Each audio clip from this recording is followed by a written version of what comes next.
بسم اللہ الرحمن الرحیم۔ سامعین کرام، آپ سن رہے ہیں اردو داستان زنجیر، جس کے مصنف ہیں شمیم نوید، اور یہ اس سلسلے کی قسط نمبر 38 ہے۔ مجھے امید ہے آپ کو میری یہ کاوش پسند آ رہی ہوگی۔ آپ نے اگر ابھی تک میرا چینل کہانی گھر سبسکرائب نہیں کیا تو ابھی میرے چینل کو سبسکرائب کر کے بیل نوٹیفیکیشن آن کر لیجئے، تاکہ آنے والی ہر نئی کہانی کی اطلاع بر وقت آپ تک پہنچ سکے۔ تھوڑی ہی دیر میں سالار اور ڈاکٹر شمٹ دو گہرے دوستوں کی مانند کمرے سے نکل آئے۔ ہم سب لوگوں کی نظریں ان کی طرف اٹھ گئیں۔ دوستو، ڈاکٹر شمٹ نے کہا، میں تمہارا تعارف ہندوستان کے ایک عظیم مجاہد سے کروا رہا ہوں۔ یہ کہہ کر اس نے سالار کا تعارف مختصر الفاظ لیکن مؤثر انداز میں کروایا۔ سالار اور ان کے ساتھیوں کا مقصد اس ہولناک فیکٹری کو تباہ کرنا تھا۔ اسی مقصد کے تحت ان کے ساتھیوں نے ہم سے رابطہ قائم کیا۔ میں نے وعدہ کیا ہے کہ اب اس فیکٹری کی مکمل تباہی کا کام ہم کریں گے۔ ہمیں یہ فیکٹری اس طرح تباہ کرنا ہے کہ انگریز اسے دوبارہ استعمال نہ کر سکیں۔ انگریز فوجیوں نے اپنی ہلاکت سے قبل خطرے کا سگنل دیا تھا۔ اس کے بعد ادھر فوجی کمک آنا لازمی ہے، لیکن برف باری کی وجہ سے یہ کمک یہاں 7-8 گھنٹے سے قبل نہیں پہنچ سکتی۔ اسی مدت میں ہمیں اس تمام شیطانی نظام کو مکمل طور پر تباہ کرنا ہے۔ اس فیکٹری کی تباہی کے لیے سالار کے ساتھیوں نے آس پاس 2 مقامات پر بارود، ڈائنامائٹ اور متعلقہ سامان کا ذخیرہ کر رکھا ہے۔ وہ مقامات تمہیں دکھا دیے جائیں گے۔ کرنل شولز اس پلان کے انچارج ہوں گے۔ پھر سالار اعظم نے مختصر سی تقریر میں ترک اور جرمن قیدیوں کا شکریہ ادا کیا اور کہا کہ اس فیکٹری کی مکمل تباہی ہندوستان، ترکی اور جرمنی کے اتحاد کی علامت بن کر تاریخ کے صفحات میں درج ہوگی۔ سالار کی مختصر سی تقریر کے خاتمے پر فضا ترک، جرمن اور ہندوستان کی دوستی زندہ باد کے نعروں سے گونج اٹھی۔ کوہستانی، طارق، سالار کی آواز گونجی، تم دونوں کرنل شولز کے آدمیوں کو وہ غار دکھاؤ گے جہاں ہم نے فیکٹری کی تباہی کے لیے دھماکہ خیز سامان کا ذخیرہ کر رکھا ہے۔ کوہستانی اور طارق کرنل شولز کی طرف بڑھ گئے۔ کام شروع کرنے سے قبل جرمن قیدیوں نے سب لوگوں کو گرما گرم کافی پلوائی اور پھر وہاں ایک سرگرمی شروع ہو گئی۔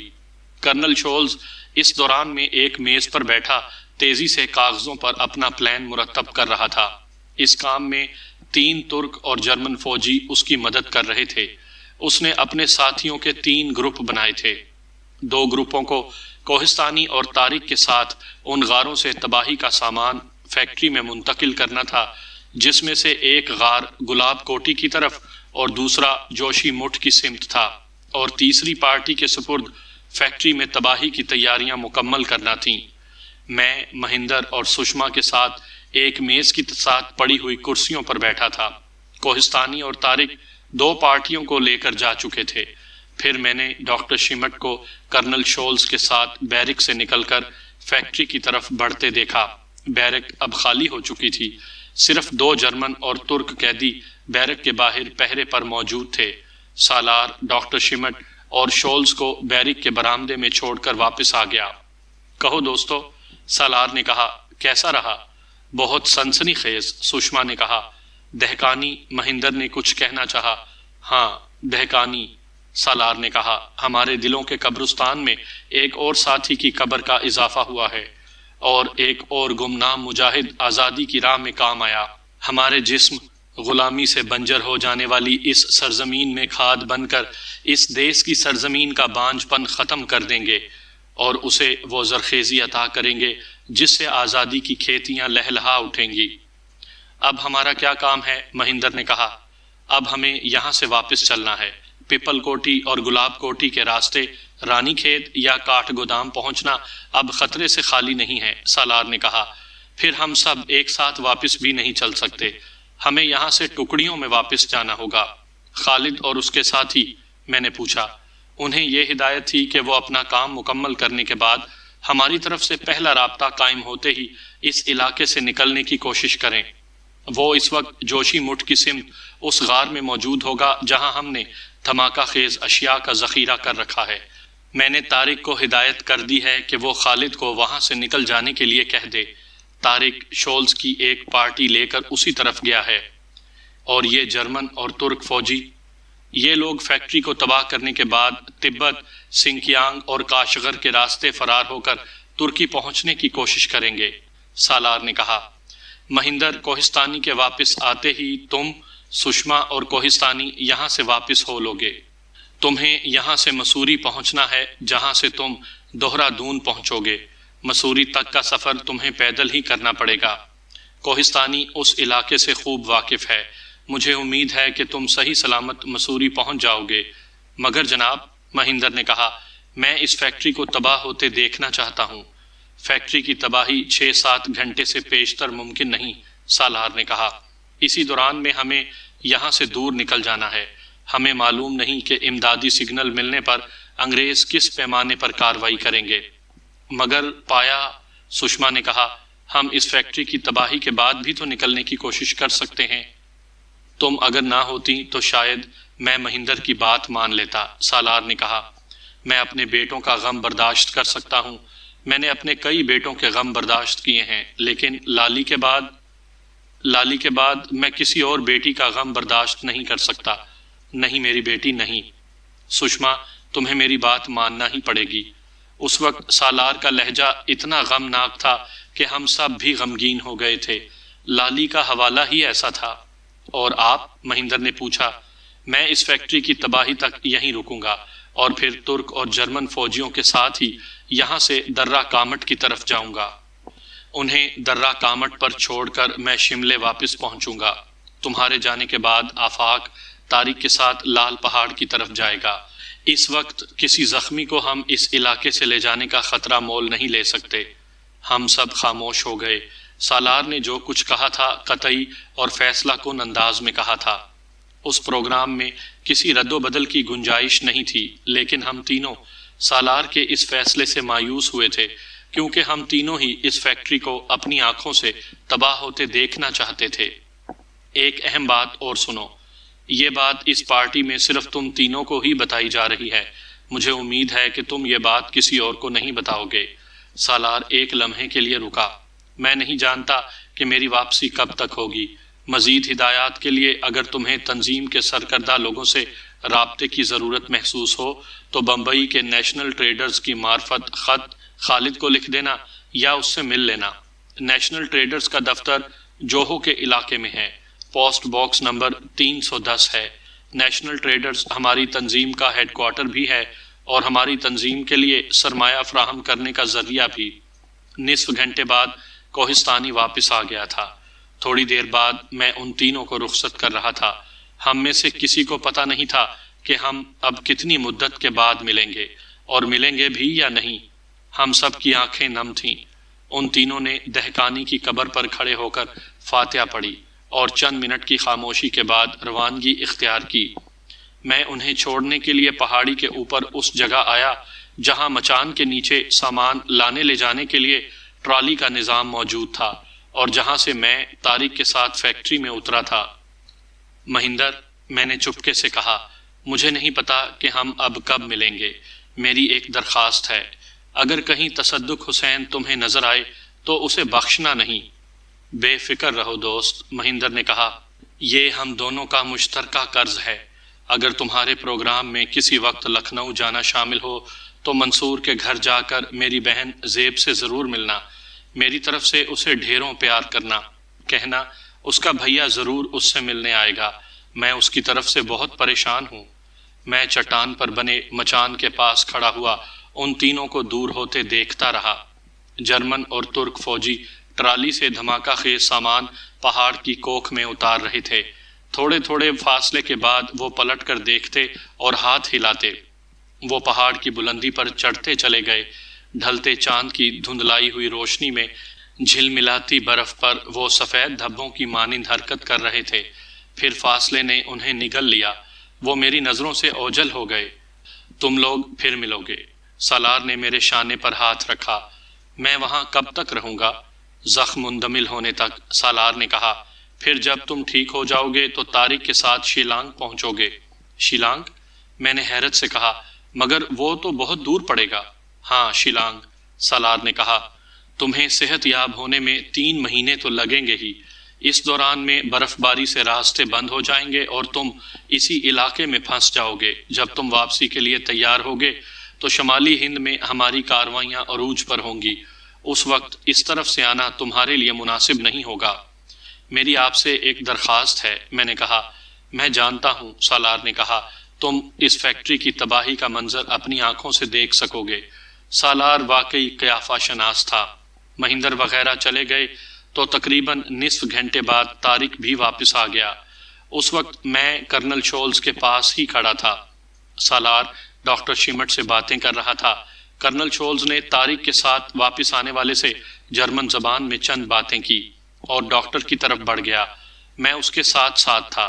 کہو، تمام سامان ضرورت کے مطابق ہے؟ سالار نے کرنل سے چھوٹتے ہی پوچھا۔ آپ لوگوں نے کمال کیا ہے۔ یہ تو اتنا سامان ہے کہ اس جیسی 3 فیکٹریاں تباہ کی جا سکتی ہیں۔ ہم اس تمام سامان سے تو یہ فیکٹری سرما بنا دیں گے۔ صبح کا ملگجا اندھیرا پھیل چکا تھا۔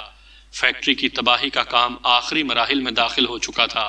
ڈائنامائٹ کی چھڑیوں اور بارود کے تھیلوں کو مختلف جگہ باندھا جا رہا تھا۔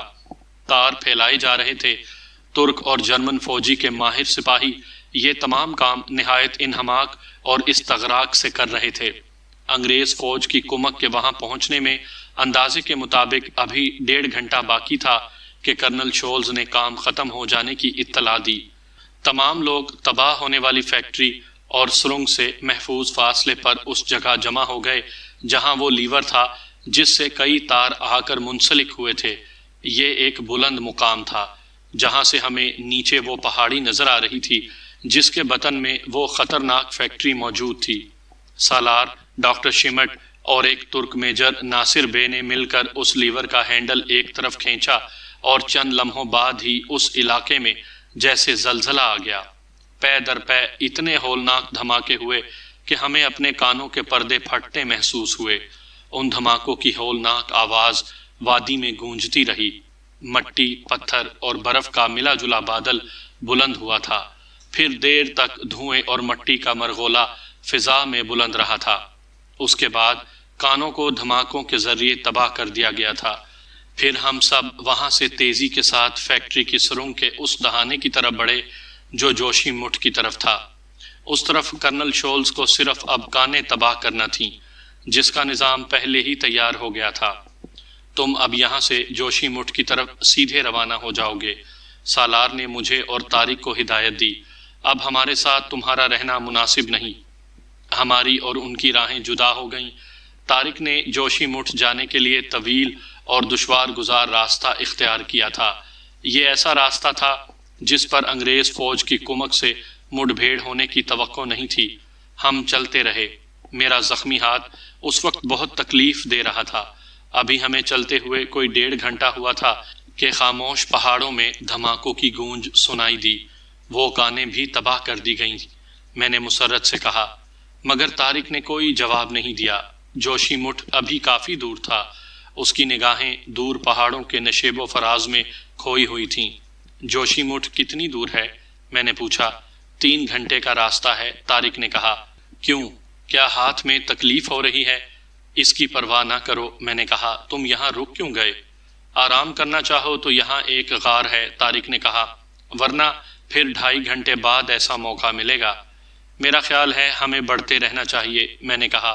ویسے تم آرام کرنے کی کیوں سوچ رہے ہو؟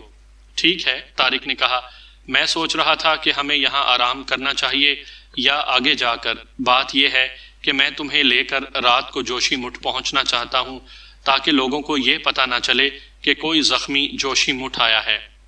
سورج کی تیز چمک برف پر منعکس ہو کر آنکھوں کو خیرہ کیے دے رہی تھی۔ برف باری کی وجہ سے ہمارا راستہ اور بھی دشوار گزار ہو گیا تھا۔ بعض جگہ تو طارق میرا ہاتھ پکڑ کر مجھے سہارا دے کر آگے بڑھتا۔ ایسے بعض موقعوں پر مجھے اپنا توازن برقرار رکھنے کے لیے زخمی ہاتھ کو بھی حرکت دینی پڑتی، جس سے تکلیف اور بھی شدید ہو جاتی۔ 2.5 گھنٹے کے بجائے یہ سفر 4 گھنٹے کا ثابت ہوا۔ اس وقت تک میں تھک کر چور ہو چکا تھا۔ وہ چھوٹا سا غار مجھے کسی محل سے بھی زیادہ آرام دہ محسوس ہوا۔ ٹھنڈ سے میری ٹانگیں پنڈلیوں تک سن ہو کر رہ گئی تھیں، ناک اور آنکھوں سے پانی بہہ رہا تھا۔ غار کے نیم سرد ماحول میں آ کر میں نے جیسے اطمینان کا سانس لیا۔ پتھر اور مٹی کے فرش پر اپنے تھیلے رکھ کر ہم بیٹھ گئے۔ طارق نے تھرماس سے گرم گرم کافی نکالی اور میری طرف بڑھا دی۔ اس غار میں پناہ لیے ہوئے ابھی ہمیں 1 گھنٹہ ہی ہوا تھا کہ نیچے پہاڑی راستے پر ہم نے سرگرمی محسوس کی۔ میں اور طارق غار کے دہانے پر آ گئے۔ نیچے انگریز فوج کا ایک دستہ تیزی سے ایک سمت بڑھتا جا رہا تھا۔ یہ کدھر جا رہے ہیں؟ میں نے پوچھا۔ اسی فیکٹری کو خام مال فراہم کرنے والی کانوں کی طرف، طارق نے کہا۔ گویا وہ دونوں طرف سے فیکٹری کی حفاظت کے لیے آئے ہیں، میں تلخ انداز میں بولا۔ جوں جوں وقت گزرتا رہا میری پریشانی بڑھتی گئی۔ طارق کہہ کر گیا تھا کہ وہ 15-20 منٹ میں واپس آ جائے گا، لیکن اب اس کو گئے ہوئے 3 گھنٹے ہو چکے تھے۔ مجھے یقین ہو چلا تھا کہ طارق کسی مصیبت میں پھنس گیا ہے۔ میرے لیے اب ضروری ہو گیا تھا کہ میں خود بستی کی طرف جاؤں اور دیکھوں کہ معاملہ کیا ہے۔ اس وقت رات کے 10 بجے تھے۔ بستی خاموشی میں ڈوبی ہوئی تھی۔ آسمان سیاہ بادلوں سے ڈھکا ہوا تھا اور ہوا بہت تیز ہو گئی تھی۔ برف باری کا سلسلہ کسی وقت بھی شروع ہو سکتا تھا۔ میرے سامنے اس وقت 2 ہی راہیں تھیں، یا تو واپس اسی غار میں جا کر رات گزاروں جہاں دن میں ہم نے آرام کیا تھا، یا پھر بستی میں جا کر طارق کا پتہ چلاؤں کہ اس پر کیا بیتی۔ میں نے دوسری راہ اختیار کرنے کا فیصلہ کیا۔ میں نے 1 گھنٹہ اور انتظار کرنے کا فیصلہ کیا۔ میں چاہتا تھا کہ جب بستی میں داخل ہوں تو کوئی بھی جاگتا ہوا نہ ہو اور نہ مجھے دیکھنے والا ہو۔ پتھروں کے درمیان کھڑے ہوئے میری حالت اور بھی خراب ہو گئی تھی۔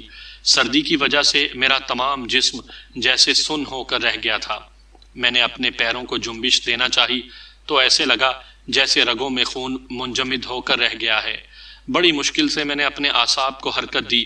دائیں ہاتھ کو شانے کے جوڑ سے پھرکی کی طرح گھمایا، تھرماس سے کافی نکال کر پی اور سوچنے لگا کہ میرا لائحہ عمل کیا ہونا چاہیے۔ ٹھیک 11 بجے میں وہاں سے نکلا۔ میرا رخ سردار مکھن کے مکان کی طرف تھا۔ یہ مکان بستی کے ایک سرے پر تھا۔ یہ چھوٹا سا مکان 2 منزلہ تھا۔ اس کا مہمان خانہ بالائی منزل پر تھا۔ مکان کیونکہ پہاڑی کے دامن میں بنا ہوا تھا، اس وجہ سے اس پر پڑی ہوئی ٹین کی ڈھلواں چھت پہاڑی کی طرف سے اتنی نیچی تھی کہ اس پر آدمی بغیر کسی مشکل کے چڑھ سکتا تھا۔ اسی سمت دیوار میں روشن دان بنے ہوئے تھے۔ میں لمبا چکر کاٹ کر پہاڑی سے گزرتا ہوا اسی سمت آیا۔ اسی وقت میں نے اچانک بہت سے لوگوں کے بولنے کی آوازیں سنی۔ میں لپک کر مکان کے کونے پر آیا اور جھانک کر دیکھا۔ نیچے 3-4 آدمی باتیں کر رہے تھے۔ ان میں سے ایک آواز سن کر میرا دل خوف اور نفرت سے بھر گیا۔ یہ آواز خان تصدق حسین کی تھی۔ یہ کمبخت کہاں سے آ مرا؟ میں منہ ہی منہ میں بڑبڑایا۔ پھر لکڑی کے زینے پر چڑھنے کی آوازیں آئیں۔ مجھے یقین ہو گیا کہ طارق پھنس ہی گیا تھا۔ اچانک ہوا اور بھی تیز ہو گئی، ساتھ ہی برف باری بھی شروع ہو گئی۔ وہ آوازیں اب بالائی منزل پر آ گئی تھیں۔ میں اپنی جگہ سے ہٹ کر اب پہلے روشن دان میں آ گیا تھا۔ وہ لوگ اس کمرے سے گزر کر جس میں یہ روشن دان کھلتا تھا، دوسرے کمرے اور پھر تیسرے کمرے کی طرف بڑھے۔ میں تیسرے روشن دان کے پاس آ گیا۔ یہی روشن دان تھا جس سے میں جھانک کر نہیں دیکھ سکا تھا اور آوازیں سن کر مکان کے کونے کی طرف بڑھ گیا تھا۔ میں نے جھانک کر دیکھا طارق اندر ایک چارپائی پر بیٹھا تھا۔ یہ ہے وہ؟ تصدق حسین نے پوچھا۔ جی ہاں، ایک انگریز فوجی نے جواب دیا۔ تمہیں یقین ہے؟ تصدق حسین نے پھر انگریز فوجی سے پوچھا۔ ابھی تک اس نے طارق سے ایک بھی سوال نہیں کیا تھا۔ سوال تو وہ انگریز فوجی سے کر رہا تھا، لیکن اس کی آنکھیں طارق کا جائزہ لینے میں مصروف تھیں۔ جی ہاں، مجھے یقین ہے، میری ڈیوٹی بھی فیکٹری پر ہی تھی۔ انہی دنوں میں نے اسے وہاں سامان وغیرہ لاتے دیکھا تھا۔ کیا نام ہے تمہارا؟ تصدق حسین نے اس مرتبہ طارق سے سوال کیا۔ طارق۔ کہاں رہتے ہو؟ دابا میں۔ کیا کرتے ہو؟ مزدوری، کلی کا کام کرتا ہوں۔ تم فیکٹری میں سامان لے کر جاتے تھے؟ تصدق حسین نے پوچھا۔ جی ہاں، طارق نے کہا۔ صاحب لوگوں نے حکم دیا تھا۔ یہ ٹھیک کہہ رہا ہے؟ تصدق حسین نے سردار مکھن سے پوچھا۔ مجھے نہیں پتا صاحب، یہ کس فیکٹری کو سامان لے جاتا تھا؟ سردار مکھن نے کہا۔ مجھے تو بس یہی معلوم تھا کہ یہ محنت مزدوری کرتا ہے۔ مجھے تو یہ بھی نہیں معلوم کہ ادھر کوئی فیکٹری تھی، تم نے اسے بتایا کیوں نہیں تھا؟ اس مرتبہ تصدق حسین نے طارق سے پوچھا۔ صاحب لوگوں نے منع کر دیا تھا کہ کسی کو نہ بتاؤں ورنہ مجھے مار ڈالا جائے گا، طارق نے سہمے ہوئے انداز میں کہا۔ فیکٹری کس نے تباہ کی ہے؟ تصدق حسین نے اچانک پوچھا۔ جی؟ طارق نے حیرت کی انتہائی کامیاب اداکاری کرتے ہوئے کہا۔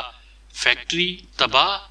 تصدق حسین اس وقت طارق کو بہت غور سے دیکھ رہا تھا۔ ہاں، فیکٹری کس نے تباہ کی ہے؟ جی مجھے پتا نہیں، فیکٹری تباہ ہو گئی؟ کب؟ اس وقت کہاں سے آ رہے ہو؟ تصدق حسین نے پوچھا۔ ساپو بان سے، طارق نے کہا۔ میں جوشی مٹھ جا رہا ہوں۔ ساپو بان کدھر ہے؟ تصدق حسین نے سردار مکھن سے پوچھا۔ اتر میں، سرائے توتا کی طرف، سردار مکھن نے کہا۔ کون کون سے دن سامان لے جاتے تھے فیکٹری میں؟ جس دن صاحب لوگ کہا کرتے تھے۔ میں کل سامان لے کر گیا تھا، اب انہوں نے 1 ہفتے بعد سامان لانے کے لیے کہا تھا، طارق نے جواب دیا۔ کیا کیا سامان منگوایا تھا انہوں نے؟ طارق نے کوٹ کی جیب سے ایک کاغذ نکال کر تصدق حسین کی طرف بڑھا دیا۔ یہ سامان ہے جی۔ تصدق حسین نے وہ فہرست پڑھ کر واپس کر دی۔ تم پہلی مرتبہ وہاں فیکٹری کیسے پہنچے تھے؟ طارق نے انہیں وہی تفصیل بتا دی جو وہ ہمیں سنا چکا تھا۔ اس کا ایک اور بھائی بھی ہے، انگریز فوجی نے تصدق حسین کو بتایا۔ تمہارا بھائی کہاں ہے؟ تصدق حسین نے پلٹ کر طارق سے پوچھا۔ سردار مکھن کے چہرے پر حیرت کے آثار پیدا ہوئے۔ وہ کچھ کہنا ہی چاہتا تھا کہ اس سے پہلے طارق بول پڑا۔ وہ رانی کھیت میں ہے۔ کل کس وقت فیکٹری گئے تھے؟ تصدق حسین نے سوال کیا۔ دوپہر کے وقت۔ کوئی خاص بات تو نہیں دیکھی تم نے؟ نہیں جناب، طارق نے کہا۔ مجھے کیوں پکڑا گیا ہے جناب؟ میں نے کیا کیا ہے؟ تصدق حسین نے پلٹ کر انگریز فوجی سے کہا۔ یہ تو ٹھیک ہی معلوم ہوتا ہے، بہرحال ہم فی الحال اسے یہیں روکیں گے۔ پھر وہ پلٹ کر طارق سے مخاطب ہوا۔ یہ کہتا ہے تمہارے کچھ ساتھی بھی تھے تمہارے ساتھ، اسے یہ بات سرائے توتا کی طرف سے آنے والوں نے بتائی تھی۔ تمہارے وہ ساتھی کہاں ہیں؟ جی؟ طارق نے پھر حیرت کی اداکاری کرتے ہوئے کہا۔ میں تو اکیلا ہی آیا ہوں، راستے میں تو مجھے کوئی نہیں ملا۔ کن لوگوں نے بتایا تھا؟ انہیں شاید غلط فہمی ہوئی ہوگی۔ ہم دیکھیں گے تمہاری غلط فہمی، تصدق حسین نے کہا۔ آج رات تم یہیں رہو گے؟ مگر جناب میرا قصور مجھے پتا تو چلے۔ سردار مکھن، اس کے لیے یہاں سونے کا انتظام کرو، تصدق حسین نے کہا۔ اور تم سنو، کل ہم تمہارے بھائی کو بھی رانی کھیت سے بلوائیں گے، پھر دیکھیں گے کہ تمہارا کیا کیا جائے۔ یہ کہہ کر اس نے سامنے باہر کی سمت کھلنے والی کھڑکی کا جائزہ لیا۔ وہ کھڑکی لکڑی کے موٹے تختوں کی تھی۔ سردار مکھن، اس میں تالا ڈال کر چابی میرے حوالے کر دو، یہ کہہ کر وہ باہر چلا گیا۔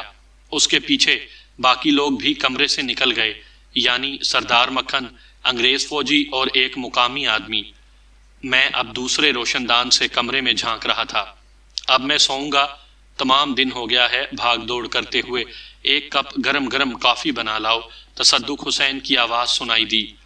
اب مجھے پھر انتظار کرنا تھا، سو میں انتظار کرتا رہا۔ 15 منٹ کے اندر اندر تصدق حسین کو کافی دے دی گئی اور وہ بیچ والے کمرے میں موٹے اور نرم بستر پر سو گیا۔ اس کے برابر والے کمرے میں انگریز فوجی سو رہا تھا۔ طارق کے کمرے کی کھڑکی میں تالا لگا کر چابی تصدق حسین کے حوالے کر دی گئی تھی اور بیچ والے کمرے کا دروازہ تصدق حسین نے اندر سے بند کر لیا تھا۔ طارق کے لیے بھی بستر مہیا کر دیا گیا تھا، لیکن وہ سویا نہیں تھا، وہ مضطرب تھا اور مسلسل کمرے میں ٹہل رہا تھا۔ اسے یقیناً میرے بارے میں ہی تشویش تھی۔ پھر وہ اٹھ کر دیواروں میں کیلیں تلاش کرنے لگا۔ 2-1 کیلوں کو اس نے ہلا جلا کر بھی دیکھا، مگر اسے مایوسی ہوئی، وہ بہت سختی سے بند تھیں۔ اس وقت رات کا 1 بج رہا تھا، ہوا اور بھی زناٹے سے چل رہی تھی، برف باری کچھ اور شدید ہو گئی تھی۔ میں نے باری باری دونوں کمروں کا جائزہ لیا۔ انگریز فوجی اور تصدق حسین سو گئے تھے۔ اس وقت میں نے روشن دان کو آہستہ سے دھکا دے کر کھولا اور منہ سے کوئل کی آواز نکالی۔ طارق نے چونک کر روشن دان کی طرف دیکھا اور میں نے روشن دان کے خلا سے ہاتھ نکال کر اسے اشارہ کیا۔ ہنگامی حالات کے لیے مخصوص کٹ بیگ سے میں نے رسی نکالی اور اس کے ایک سرے میں مضبوط موٹا تار باندھ کر اسے روشن دان سے نیچے لٹکا دیا۔ طارق نے رسی کو پکڑ کر 2 مرتبہ جھٹکا دیا۔ اس اشارے کا مطلب یہی تھا کہ میں رسی چھوڑ دوں، سو میں نے ایسا ہی کیا۔ اس کے بعد طارق نے موٹے تار کی مدد سے تالا کھولا اور کھڑکی کے پاس ہی لگی ہوئی کھونٹی سے رسی باندھ کر باہر لٹکا دی۔ چند لمحوں بعد وہ رسی کے سہارے کھڑکی کے راستے باہر پہنچ چکا تھا۔ تھوڑی دیر بعد وہ چکر کاٹ کر میرے پاس آ گیا۔ ہم بغیر کچھ کہے سنے تیزی سے چل دیے۔ ہم دونوں اس جگہ پہنچے جہاں طارق مجھے چھوڑ کر سردار مکھن سے ملنے گیا تھا۔ وہاں برف ہٹا کر ہم نے اپنے تھیلے نکالے اور دریا کے ٹھنڈے پانی میں اتر گئے۔ پھر دریا پار کر لیا۔ برف باری کا طوفان اور شدید ہو گیا تھا۔ اب ہم کہاں چلیں گے؟ میں نے چیخ کر طارق سے پوچھا۔ تھوڑی دوری پر ایک غار ہے، طارق نے کہا، مگر وہ ہمارے قدموں کے نشانات سے وہاں پہنچ جائیں گے۔ میں نے کہا، اتنی شدید برف باری ہے، صبح تک یہ نشانات مٹ جائیں گے۔ ویسے اس وقت کچھ اور کیا بھی نہیں جا سکتا۔ برف باری کا طوفان اگلے دن بھی جاری رہا۔ جس غار میں ہم نے پناہ لے رکھی تھی وہ چھوٹا بھی تھا اور نم بھی۔ کافی کب کی ختم ہو چکی تھی۔ سردی ہمارے جسم گلائے دے رہی تھی، لیکن ہم اس غار سے نکلنے کا خطرہ مول نہیں لے سکتے تھے۔ طارق کا خیال ٹھیک ہی نکلا۔ وہ لوگ یہ سوچ بھی نہیں سکتے تھے کہ ہم دریا پار کا راستہ اختیار کریں گے۔ اس موسم میں دریا پار کرنا واقعی ایک مشکل کام تھا۔ برف باری نے ہمارے لیے سامنے دیکھنا ناممکن بنا دیا تھا۔ تیز ہوا ہمارے قدم اکھاڑے ڈال رہی تھی، لیکن ہم پہاڑی دریا کے درمیان ابھرے ہوئے پتھروں اور چٹانوں پر سے گزرتے ہوئے بس بڑھتے ہی چلے گئے تھے۔ دریا پار کرنے کا یہ قدرتی راستہ عام دنوں میں بھی بے حد خطرناک تھا۔ ذرا سا پاؤں پھسلتے ہی 10-12 فٹ گہرائی میں جا گرنا اور پھر برف اور پانی کی تہہ میں دھنس کر وہیں بے بسی سے ختم ہو جانا قوی امکانات میں سے تھا۔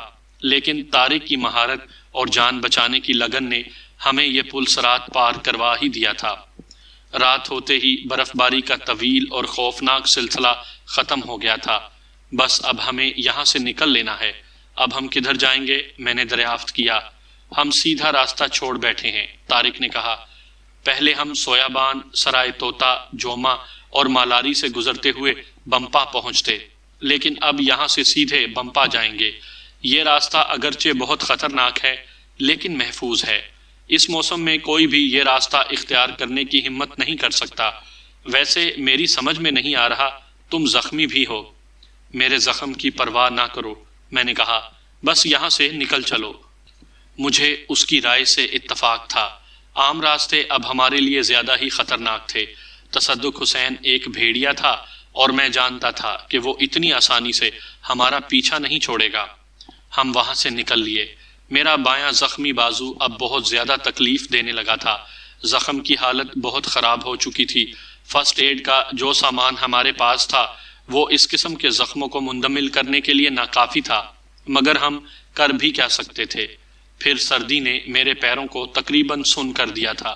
پیروں کی انگلیاں سوج گئی تھیں، جن کی وجہ سے جوتے پہننا مشکل ہو گیا تھا۔ یہی حالت کانوں کی بھی تھی، جن کی لوئیں پھول کر لٹک گئی تھیں۔ طارق اگرچہ روزانہ برفانی ریچھ کی چربی سے میرے ہاتھ پیروں اور چہرے کی مالش کرتا تھا، لیکن سردی کچھ اتنی شدید تھی کہ وہ بھی کچھ اثر کرتی معلوم نہ ہوتی تھی۔ اس سے اگر کوئی فائدہ نہیں ہے تو اتنی درد سری مول لینے سے کیا فائدہ؟ میں نے کہا تھا۔ اگر اس کی مالش نہ کر رہے ہوتے تو اب تک تمہارا گوشت سردی سے گل چکا ہوتا، طارق نے کہا، اور میں کپ کپا کر رہ گیا۔ مالاری تک تو اس ہولناک سفر نے مجھے نیم جان کر دیا تھا۔